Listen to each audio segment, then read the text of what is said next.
അസ്സലാമു അലൈക്കും വറഹ്മത്തുള്ളാഹി വബറകാതുഹു. എൻ്റെ ഈ ക്ലിപ്പ് കേൾക്കുന്ന മുസ്ലിം സുഹൃത്തുക്കൾക്ക് ദൈവത്തിൻ്റെ സമാധാനവും മാർഗദർശനവും ഉണ്ടാവട്ടെ എന്ന് പ്രത്യാശിക്കുകയാണ്. ഇന്ന് നമ്മുടെ വിഷയം പല മീഡിയകളിലും ചൂടേറിയ ചർച്ചയ്ക്ക് വിധേയമായിട്ടുള്ള പദമാണ് കാഫിർ. ആരാണ് കാഫിർ? എന്തുകൊണ്ടാണ് അമുസ്ലിമീങ്ങളെ കാഫിർ എന്ന് ഖുർആൻ അഭിസംബോധന ചെയ്തത്? ഇസ്ലാം ഒരു ആദർശ പ്രസ്ഥാനമാണ്.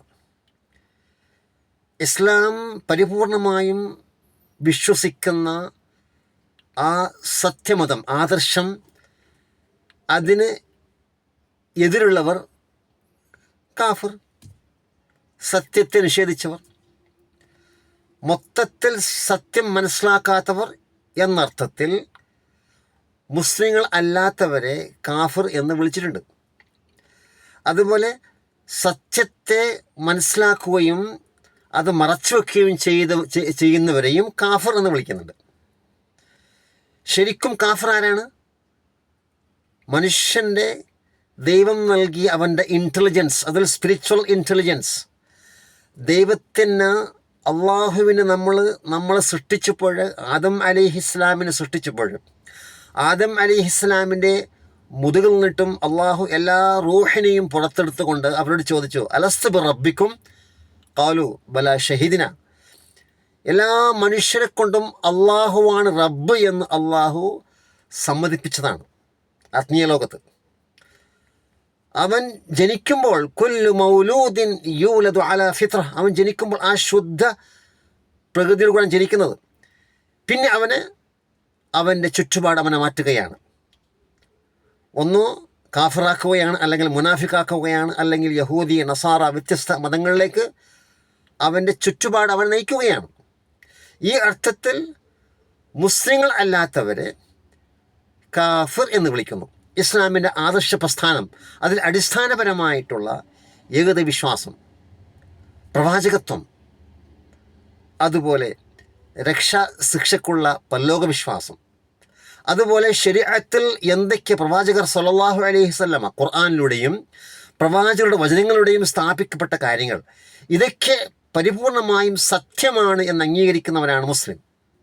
ഇതിൽ ഏതെങ്കിലും ഒന്ന് നിഷേധിക്കുകയാണെങ്കിൽ അടിസ്ഥാനപരമായ വിശ്വാസ കാര്യങ്ങളോ, പ്രവാചകത്വം ബന്ധപ്പെട്ട കാര്യങ്ങളോ, മറ്റ് വിശ്വാസ കാര്യങ്ങളോ, ശരീഅത്തിലുള്ള ഏതെങ്കിലും കൽപ്പനകളോ, നമസ്കാരമോ, നോമ്പോ, അല്ലെങ്കിൽ ഏറ്റവും ചുരുങ്ങിയത് ഇസ്ലാം സമ്പൂർണ്ണമല്ല എന്ന് പറയലോ, അല്ലെങ്കിൽ ഇസ്ലാമിൽ വ്യക്തമായും തെളിവിൻ്റെ അടിസ്ഥാനത്തിലുള്ള കാര്യങ്ങൾ ഏതെങ്കിലും ഒന്ന് നിഷേധിക്കുമ്പോൾ അവൻ കാഫിറായി. മുസ്ലിമായി ജനിച്ചതുകൊണ്ട് മാത്രം മുസ്ലിമായി കൊള്ളണമെന്നില്ല. പാരമ്പര്യമായി മുസ്ലിങ്ങൾ അറിയപ്പെടുന്ന സ്റ്റാറ്റിസ്റ്റിക്കൽ മുസ്ലിമായത് കൊണ്ട് അവൻ മുസ്ലിമായി കൊള്ളണമെന്നില്ല. എത്രയോ നാമധാരികളായ മുസ്ലിങ്ങളുണ്ട്, പാരമ്പര്യ മുസ്ലിമുകൾ, എക്സ് മുസ്ലിമീങ്ങൾ. മുസ്ലിമായിട്ടും അടിസ്ഥാനപരമായ കാര്യങ്ങൾ നിഷേധിക്കുന്ന, അതിൽ സന്ദേഹം പുലർത്തുന്ന, ശരീഅത്തിൻ്റെ എത്രയോ മേഖലകൾ തള്ളിപ്പറയുന്ന അമുസ്ലിമായി ജീവിക്കുന്ന മുസ്ലിങ്ങളുണ്ട്.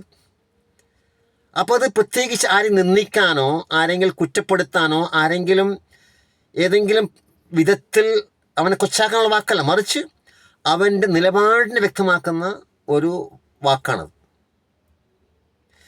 കാഫിർ എന്ന പദത്തിന് അർത്ഥം തന്നെ എന്താണ്? മറച്ചു വെക്കുന്നവൻ. അവൻ്റെ അകത്തളത്തിലുള്ള യഥാർത്ഥ വിശ്വാസം അവൻ ആഗ്രഹിക്കുന്നു, എല്ലാ മനുഷ്യരും ആഗ്രഹിക്കുന്നു. യാഥാർത്ഥ്യം കണ്ടെത്തുവാനും സത്യം മനസ്സിലാക്കുവാനും സത്യം മനസ്സിലാക്കി അത് വിശ്വസിക്കുവാനും അവൻ്റെ മനസ്സാഗ്രഹിക്കുന്നു.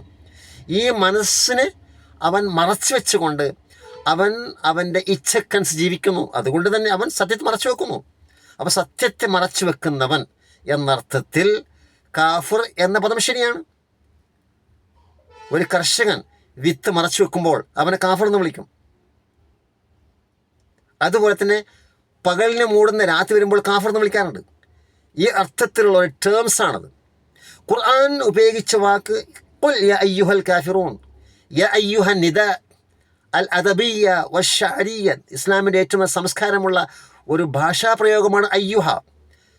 ഖുർആനിൽ അറബിയിൽ ഏത് സ്ഥലത്തും കാഫിർ എന്ന പദം ഒരു വ്യക്തി അവഹേളിക്കാനോ ചീത്ത പറയാനോ ഉപയോഗപ്പെടുത്തിയിട്ടില്ല, മറിച്ച് അവരുടെ ആദർശം, അവർ നിലപാട് വ്യക്തമാക്കാൻ വേണ്ടിയാണ്. അതുകൊണ്ട് സത്യനിഷേധികൾ അല്ലെങ്കിൽ കാഫിരീങ്ങൾ കുൽ യാ അയ്യുഹൽ കാഫിറൂൻ, അല്ലയോ സത്യനിഷേധികളെ, അല്ലെങ്കിൽ കാഫിര്യങ്ങളെ, അവിശ്വാസികളെ എന്ന് വിളിച്ചുകൊണ്ട് ഖുർആൻ അധ്യായമുണ്ട്. അവിടെ പ്രവാചകർ സ്വല്ലല്ലാഹു അലൈഹി വസല്ലമയുമായിട്ട് അവർ ഒരു സന്ധിക്ക് വന്നു. ഒരു സന്ധി, കുറച്ചു കാലം നിങ്ങളതും കുറച്ചു കാലം ഞങ്ങളതും പരസ്പരം ആരാധിക്കണമെന്ന് പറഞ്ഞ സന്ധി. അപ്പോൾ പ്രവാചകൻ പ്രഖ്യാപിച്ചു, ലക്കും ദീനുക്കും വലിയ ദീൻ, നിങ്ങൾക്ക് നിങ്ങളതായ ആദർശം, നിങ്ങൾക്ക് നിങ്ങളതായ ദീൻ, എനിക്ക് എൻ്റെ ദീൻ, നമുക്കിതേ പറയാനുള്ളൂ. സത്യനിഷേധിയോടോ അമുസ്ലിങ്ങളോ ഒരിക്കലും സത്യവിശ്വാസികൾക്ക് വെറുപ്പില്ല, മറിച്ച് പ്രബോധനം ചെയ്യും. അവന് വേണ്ടിയുള്ള കാര്യങ്ങൾ, സത്യാസത്യ വിവേചനപരമായ കാര്യങ്ങൾ പറഞ്ഞു കൊടുക്കും. ഇസ്ലാമിൽ എന്തില്ല, ലാ ഇക്രാഹ ഫിദ്ദീൻ, അള്ളാഹുവിൻ്റെ പരിശുദ്ധമായ പ്രകൃതിപരമായ ആ മതത്തിൽ ആ ദീൻ എന്തില്ല, അവിടെ ബലാത്കാരമില്ല. ലാ ഇക്രാഹ ഫിദ്ദീൻ ഖദ് തബയ്യന റുശ്ദു മിനൽ ഗയ്, എന്താണ് സത്യം എന്താണ് അസത്യം വ്യക്തമാക്കിയിരിക്കുകയാണ്. അപ്പം ആരും ഇങ്ങോട്ട് പിടിച്ചു കൊണ്ടേണ്ടതില്ല, മറിച്ച് സ്വാഭാവികമായും മനുഷ്യർ പരസ്പരം സംവദിക്കും. സത്യമാകുന്ന ഒരു കാര്യം ഞാൻ വിശ്വസിക്കുമ്പോൾ അത് പരസ്പരം ചർച്ച ചെയ്യും, അത് എത്തിച്ചു കൊടുക്കും, ജനങ്ങൾക്കത് പറഞ്ഞു കൊടുക്കും. ഒരു വിശ്വാസം സംബന്ധിച്ചിടത്തോളം അവൻ എന്തായിരിക്കണം, ഒരു പ്രൊപ്പഗേറ്റർ, ഒരു പ്രബോധകനായിരിക്കണം.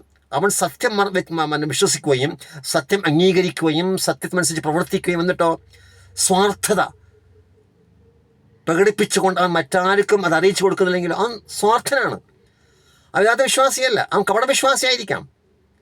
അപ്പം മുസ്ലിം സമൂഹത്തിൽ തന്നെ മുസ്ലിം അല്ലാത്തവരുമുണ്ട്, കാഫിറുമുണ്ട്, കപടവിശ്വാസികളുണ്ട്, തെമ്മാടികളൊക്കെ ഉണ്ട്.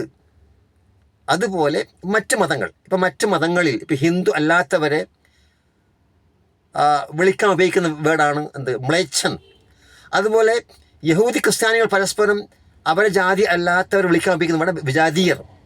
ഇങ്ങനെ പരസ്പരം അറിയാൻ വേണ്ടിയുള്ള ചില ടേംസ് ഉണ്ട്, ആ ടേംസാണ് കാഫിർ. അതല്ലാതെ കാഫിർ എന്ന് പറയുന്നത് ആരെങ്കിലും കുറ്റപ്പെടുത്താനോ ആരെങ്കിലും മോശമായി ചിത്രീകരിക്കാനോ അല്ലെങ്കിൽ അവനെ പുലഭ്യം പറയാനോ അസഭ്യം പറയാനുള്ള വേർഡല്ല എന്നും കൂടി നമ്മളെല്ലാവരും മനസ്സിലാക്കിയിരിക്കാം. മുസ്ലിമീങ്ങളും അമുസ്ലിങ്ങളും മനസ്സിലാക്കിയിരിക്കുക. മുസ്ലിം യഥാർത്ഥ മുസ്ലിമായി ജീവിക്കുക. ഏതെങ്കിലും ഒരു മേഖല, വിശ്വാസ മേഖലയോ അല്ലെങ്കിൽ ശരീഅത്തിൻ്റെ ഏതെങ്കിലും ഭാഗമോ നമസ്കാരമോ ഏതെങ്കിലും കാര്യം തള്ളിപ്പറഞ്ഞാലോ അവന് ഉടനെ കാറ്റഗറി മാറുന്നുണ്ട്, സത്യനിഷേധിയായി മാറുന്നുണ്ട്. അപ്പോൾ സത്യനിഷേധം കാഫിർ എന്നുള്ളത് പ്രത്യേകിച്ച് ഒരു ജാതിയുടെ പേരല്ല, മറിച്ച് ഒരു നിലപാട് സ്വീകരിച്ചവൻ്റെ പേരാണ്. ആ ഏറ്റവും പരിശുദ്ധമായ ആദർശമായ ഇസ്ലാമിനെ അതിൻ്റെ ഏതെങ്കിലും ഒരു വിഷയം ഖുർആനിലാലും ദൂതനിലാലും സമർത്ഥിക്കപ്പെട്ട, തെളിയിക്കപ്പെട്ട, അല്ലെങ്കിൽ അടിസ്ഥാനപരമായ, അല്ലെങ്കിൽ വളരെ ഓതൻറ്റിക്കായി എല്ലാവരും മനസ്സിലാക്കിയിട്ടുള്ള കാര്യം പച്ച നിഷേധിക്കുമ്പോൾ അവൻ സത്യനിഷേധിയായി മാറുന്നു. ഇതാണ് ഇവിടെ കാഫിർ മുസ്ലിം എന്നതിൻ്റെ വ്യത്യാസം. എല്ലാവരും കാര്യം മനസ്സിലാക്കിയിരിക്കുക. വിശാലമായ അർത്ഥത്തിൽ ഈ വക ടേംസുകൾ മനസ്സിലാക്കുക. ആരെയും പരസ്പരം പഴിചാരാൻ വേണ്ടിയല്ല കാഫിർ എന്ന പദം ഉപയോഗിക്കുന്നത്. പക്ഷേ മുസ്ലിങ്ങളിപ്പോൾ ആരും അമുസ്ലിങ്ങൾ കാഫിർ എന്ന് വിളിക്കാറില്ല. അവർ വിളിക്കുന്നതാണ് അമുസ്ലിം മാത്രം വിളിക്കുന്നുള്ളൂ, അമുസ്ലിമീങ്ങൾ വിളിക്കുന്നുള്ളൂ. അമുസ്ലിങ്ങളിൽ എന്തുണ്ട്, കാഫിറുമുണ്ട്. സത്യം മനസ്സിലാക്കിയിട്ട് അവർ മൂടി വെക്കുന്നവരുമുണ്ട്, സത്യം മനസ്സിലാക്കാത്തവരുണ്ട്, സത്യം മനസ്സിലാക്കാനുള്ള സാഹചര്യമില്ലാത്തവർ, സത്യം മനസ്സിലാക്കാനുള്ള മീഡിയ ഇല്ലാത്തവർ, സത്യം മനസ്സിലാക്കാൻ ഉതകുമാറ് മുസ്ലിം സമൂഹത്തിൻ്റെ സാക്ഷ്യം ഇല്ലാത്തത് കൊണ്ട് സത്യം മനസ്സിലാക്കാൻ സാധിക്കുന്നില്ല. അങ്ങനെയുമുള്ള കുറേ എക്സ്ക്യൂസുകളുണ്ട്. ഇതൊക്കെ മനസ്സിലാക്കിയിട്ട് അമുസ്ലിമീങ്ങളെ, മുസ്ലിം അല്ലാത്ത മതം അംഗീകരിച്ചവരെ നമ്മൾ കാഫിർ എന്ന് വ്യക്തിതലത്തിൽ അവൻ കാഫിർ ഇവൻ കാഫിർ എന്ന് പറയാൻ പാടില്ല, മറിച്ച് സത്യം മനസ്സിലാക്കാത്തവൻ അല്ലെങ്കിൽ അമുസ്ലിം എന്ന് മാത്രമേ പറയാവൂ. കാര്യങ്ങളൊക്കെ മനസ്സിലാക്കുക. ശരിക്കും വിജ്ഞാനത്തിൻ്റെ നല്ല നല്ല ആശയത്തിൻ്റെ ഉടമകളായി ജീവിച്ച് യഥാർത്ഥ ഇസ്ലാം പ്രബോധനം ചെയ്യുന്ന, യഥാർത്ഥ ഇസ്ലാം അനുസരിച്ച് ജീവിക്കുന്ന, യഥാർത്ഥ ബോധമുള്ള മുസ്ലിമായി മാറുക. ദൈവം തമ്പുരാൻ നമ്മൾക്കെല്ലാവർക്കും അനുഗ്രഹിക്കുമാറാകട്ടെ. അസ്സലാമു അലൈക്കും വറഹ്മത്തുള്ളാഹി വബറകാതുഹു.